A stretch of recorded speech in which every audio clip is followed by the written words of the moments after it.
ಈಗಾಗಲೇ ರೈತರೆಲ್ಲ ಒಂದು ಭಾಷೆಯಲ್ಲಿ ಮಾತಾಡ್ತಾ ಇದ್ದಾರೆ. ಅಲ್ಲಿ ಸತ್ತಿರ್ತಕ್ಕಂಥ ಕುಟುಂಬದವರು ಅವರು ಅಲ್ಲೀಗ ಕ್ವೆಶ್ಚನ್ ಅವ್ರು ಮುಗಿಸನ್ರಿ. ಅಲ್ಲ, ಅದು ಮುಗ್ಸಕ್ ಮುಂಚೆ ಕ್ವಶನ್ ಅವರ್ ಇರೋದೇ ಈ 3 ಜನ ಸಾವಿಗೆ ಯಾರು? ಹಂಗಾರೆ ಸರ್ಕಾರನೇ ನೇರ ಕಾರಣ. ಹಂಗಾರೆ ಇದಕ್ಕೆ ಸರ್ಕಾರನೇ ಕಾರಣ ಹೇಳ್ಬೇಕಲ್ಲ. 3 ಜನ ಸತ್ತಿದ್ದಕ್ಕೆ ಏನೂ ಇಲ್ಲ. ತಮಿಳುನಾಡು ಸಿಎಂ ಮಾತಾಡ್ತಾರೆ ಇದ್ರ ಬಗ್ಗೆ ಅಂತ ಹೇಳಿದ್ರೆ ಇದೆಲ್ಲ ನೀವು ರಾಜ್ಯದ ವಿಚಾರ ಅಲ್ಲ, ಹೊರ ರಾಜ್ಯಗಳ ವಿಚಾರ ಆಗಿದೆ. ಅಧ್ಯಕ್ಷರೇ, ನೋಟಿಸ್ ಕೊಡೋಣ. ನಾವೇನ್ ಅನ್ಕೊಂಡಿದ್ವಿ ಅಂತಂದ್ರೆ ಸದನ ಪ್ರಾರಂಭ ಆಗ್ತಿದ್ದಂತೆ ಸರ್ಕಾರ ಸೋಮೋಟೋ ಸ್ಟೇಟ್ಮೆಂಟ್ ಮಾಡುತ್ತೆ ಅಂತ. ಘಟನೆ 24 ಅವರ್ಸ್ ಆಯ್ತು ಘಟನೆ ಆಗಿ. ಸದನ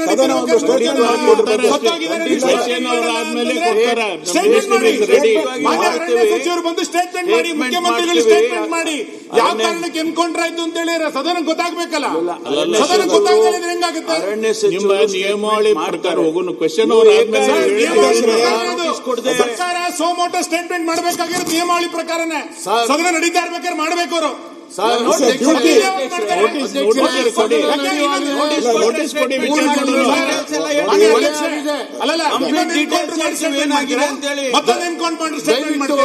ನಿಯಮಾವಳಿಗಳನ್ನ ಸರ್ಕಾರಕ್ಕೆ ರೈತರ ಬದುಕಿನ ಬಗ್ಗೆ ಏನಾದ್ರು ಕಾಳಜಿ ಇದ್ದಿದ್ರೆ ನೀವು ಮೊದಲು ಸ್ಟೇಟ್ಮೆಂಟ್ ಮಾಡಬೇಕು. ಸ್ಟೇಟ್ಮೆಂಟ್ ಮಾಡದಲ್ಲಿ ಇರಕ್ಕಾಗಲ್ಲ ಸದನದಲ್ಲಿ. ಹಾಗಾದ್ರೆ ಮಾನ್ಯ ಪರಮೇಶ್ವರ್ ಅವರೇ, ಸರ್ಕಾರ ತಪ್ಪಿಸ್ಕೊಂಡು ಓಡೋಗ್ತಾ ಇದೆಯಾ? ಖಂಡಿತವಾಗಿ ರೈತರು ತಕ್ಷಣ ನೀವು ತಪ್ಪಿಸ್ಕೊಂಡು ಹೋಗುವಂತ ಕೆಲಸ ಏನೂ ಆಗಿಲ್ಲ. ಮತ್ತೆ ಇನ್ನೇನು ಕೊಟ್ರು ಸಾಯಿಸಿದ್ರಿ ನೀವು ರೈತರನ್ನ ಗುಂಡಿಟ್ಟು ಸಾಯಿಸಿದ್ರಿ. ಅದನ್ನ ರಾಜ್ಯ ಜನರಿಗೆ ಗೊತ್ತಾಗಬೇಕು.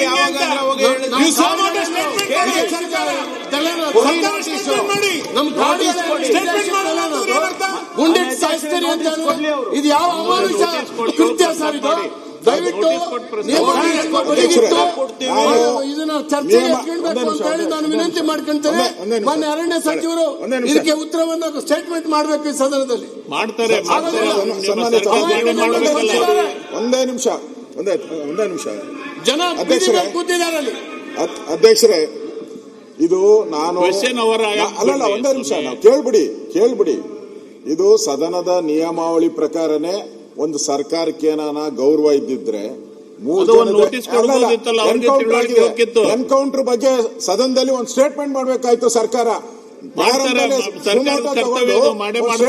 ಎಲ್ ಮಾಡಿದ್ದಾರೆ? ಮಾಡ್ಬೇಕಾಗಿತ್ತು. ಆ ಗೌರವ ಇದ್ದಿದ್ರೆ ಮಾಡ್ಬೇಕಾಯ್ತು. ಎನ್ಕೌಂಟರ್ ಆಗಿದೆ. ತಮಿಳುನಾಡಿನ ಮುಖ್ಯಮಂತ್ರಿ ಕಾಮೆಂಟ್ ಮಾಡಿದ್ದಾರೆ. ರಾಜ್ಯದಲ್ಲಿ ತಮಿಳರಿಗೆ ನ್ಯಾಯ ಇಲ್ಲ ಅಂತ ಹೇಳ್ತಾ ಇದ್ದಾರೆ. ನಿಮ್ದೇ ಪಾರ್ಟ್ನರ್ ಹೇಳಿದ್ದಾರೆ ತಮಿಳರಿಗೆ ನ್ಯಾಯ ಇಲ್ಲ ಕರ್ನಾಟಕದಲ್ಲಿ ಅಂತ ಹೇಳ್ತಾರೆ. ಲಕ್ಷಾಂತರ ಜನ ತಮಿಳರು ವಾಸ ಮಾಡ್ತಾ ಇದ್ದಾರೆ ಕರ್ನಾಟಕದಲ್ಲಿ. ಅವ್ರಿಗೆಲ್ಲ ಏನು ಉತ್ತರ ಕೊಡ್ತೀರಾ ನೀವು? ಬೇಜವಾಬ್ದಾರಿ ಸರ್ಕಾರ ಅಲ್ವಾ ಇದು? ನೋ ಸ್ಟೇಟ್ಮೆಂಟ್ ಮಾಡೋ ಮುಖ್ಯಮಂತ್ರಿ ಬಂದು ಸ್ಟೇಟ್ಮೆಂಟ್ ಮಾಡಿ ಮುಖ್ಯಮಂತ್ರಿಗಳು. ಆಮೇಲೆ ಬೇಕಾದ್ರೆ ಸದನ ಮುಂದೆ ಹಾಕಿ ಒಂದು ಅರ್ಧ ಗಂಟೆ. 3 ಜನರ ಸಾವು ಕೊಲೆ ಎನ್ಕೌಂಟರ್ ಮಾಡಿದ್ದಾರೆ, ಕೊಲೆ ಮಾಡಿದ್ದಾರೆ. ಕೊಲೆಗಾರರಿಗೆ ಶಿಕ್ಷೆ ಆಗಬೇಕಲ್ಲ. ಏನ್ ಮಾಡಿದ್ದಾರೆ ಕೊಲೆಗಾರರಿಗೆ ಶಿಕ್ಷೆ ಕೊಟ್ಟಿದ್ದಾರೆ. ಅವರು ಕೇಳಿ ಮಂತ್ರಿಗಳು ಹೇಳಿದ್ರು, ನೀವು ಕ್ವೆಶ್ಚನ್ ಅವರ್ ಆದ್ಮೇಲೆ ಸ್ಟೇಟ್ಮೆಂಟ್ ಕೊಡಿ ಅಂತ ಹೇಳಿದ್ರು. ನಾನು ಅವ್ರು ಹಿಡಿದಿಲ್ಲ ಇನ್ನ. ಎಲ್ಲ ಚರ್ಚೆ ಮಾಡೋದು, ಎಲ್ಲ ಚರ್ಚೆ ಮಾಡಿ ಸರ್ಕಾರ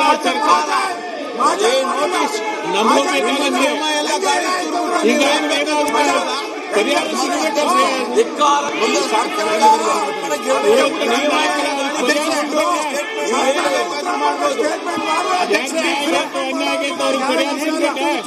ಚರ್ಚೆ ಆದ್ರೂ ಸಿಗುತ್ತೆ.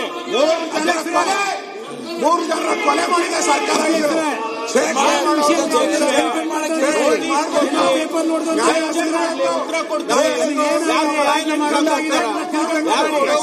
ಸ್ಟೇಟ್ಮೆಂಟ್ ಮಾಡ್ಬೇಕಿದು.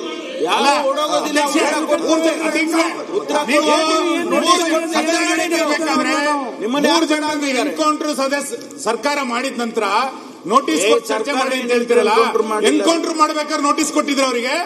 ಎನ್ಕೌಂಟರ್ ನೋಟಿಸ್ ಕೊಟ್ಟಿದ್ದ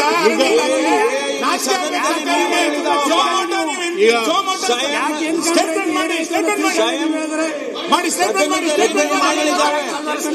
ನೀವು 3 ಜನ ಈಗ ಪ್ಲೀಸ್ ಸಿಟ್ ಡೌನ್. ಕುಂದ್ರಿ, ಬಂದಾರ ಅರಣ್ಯ ಸಚಿವರು ಬಂದಿದ್ದಾರೆ. ಕುಂದ್ರಿ. ಬೆಳಿಗ್ಗೆ ನನ್ಗೆ ಫೋನ್ ಮಾಡಿದ್ದರು. ನಾನೇನ್ ಹೇಳಿದೆ, ಪ್ರತಿ ನಿಮ್ ಏನ್ ನಿಯಮ ಇರ್ತೈತಿ, ಈಗ ಪ್ರಶ್ನಾವಳಿ ಆದ್ಮೇಲೆ ಮಾಡ್ರಿ ಅಂತಂದೆ. ಇಲ್ಲಿಕ್ಕೆ ಅವ್ರು ಮೊದ್ಲು ಬಂದ ಮಾಡ್ತೀನಿ ಅಂತ ಹೇಳಿದ್ರು ಅವ್ರು ಬೆಳಿಗ್ಗೆ. ಇದು ಕೇಳಿದ್ರು. ವಿಷಯ ಇದು. ಈಗ ಮಾಡ್ತಾರಲ್ಲ, ಮಾಡಿ ಸ್ಟೇಟ್ಮೆಂಟ್ ಮಾಡಿ ಅಶೋಕ್. ನಮ್ಮ ರಾಜ್ಯದ ಅರಣ್ಯ ವಿದೇಶಿ ನೆಲ ಅಲ್ಲ, ಅದು ನಮ್ಮ ದೇಶದ ನೆಲ. ಆಯ್ತು, ಈಗೆಲ್ಲ ಚರ್ಚೆ 3 ಜನ ಕೊಲೆ ಮಾಡುವ ಪರಿಸ್ಥಿತಿ ಏನಾಗಿದೆ, ಯಾಕಾಗಿದೆ, ಎನ್ಕ್ವೈರಿ ಕೊಟ್ಟಾರ, ಕೂತಿದ್ದಾರೆ. ಎಲ್ಲ ಮತ್ತೆ ಚರ್ಚೆ ಮಾಡಿ ಒಂದು ಏನಾರ ನ್ಯಾಯ ಸಿಗ್ಬೇಕಾದ್ರೆ ಚರ್ಚೆ ಆಗ್ಬೇಕು. ಅಧ್ಯಕ್ಷರೇ, ಇದು ಒಂದೇ ನಿಮಿಷ ರೆಡ್ಡಿ ಅವರೇ, ಇದು ಬರೀ ಕರ್ನಾಟಕಕ್ಕೆ ಸಂಬಂಧ ಸೀಮಿತ ಆಗಿಲ್ಲ. ಈಗ ತಮಿಳುನಾಡಿಗೆ ಹೋಗಿದೆ. ಅಲ್ಲಿನ ಡಿಎಂಕೆ ಮುಖ್ಯಮಂತ್ರಿ ನಮ್ಮ ರಾಜ್ಯದ ಬಗ್ಗೆ ಅವಹೇಳನಕಾರಿ ಮಾತು ಆಡಿದ್ದಾರೆ. ಖಂಡನೀಯ ಅಂತ ಹೇಳಿದ್ದಾರೆ. ಕರ್ನಾಟಕ ಸರ್ಕಾರನ ಖಂಡನೀಯ ಅಂತ ಹೇಳಿದ್ದಾರೆ. ಇಷ್ಟು ಹೇಳಿದ ಮೇಲೂ ಈ ಸರ್ಕಾರಕ್ಕೆ ಸ್ಟೇಟ್ಮೆಂಟ್ ಮಾಡಬೇಕು ಅಂತ ಜ್ಞಾನ ಇಲ್ಲಲ್ವಾ? ಮಾಡ್ಲಿ, ಅವ್ರು ಸ್ಟೇಟ್ಮೆಂಟ್ ಮಾಡ್ಲಿ. ಕರ್ನಾಟಕ ನ್ಯೂಸ್ ಬೀಟ್ ಫಾಲೋ ಮಾಡಿ, ಸಬ್ಸ್ಕ್ರೈಬ್ ಮಾಡಿ.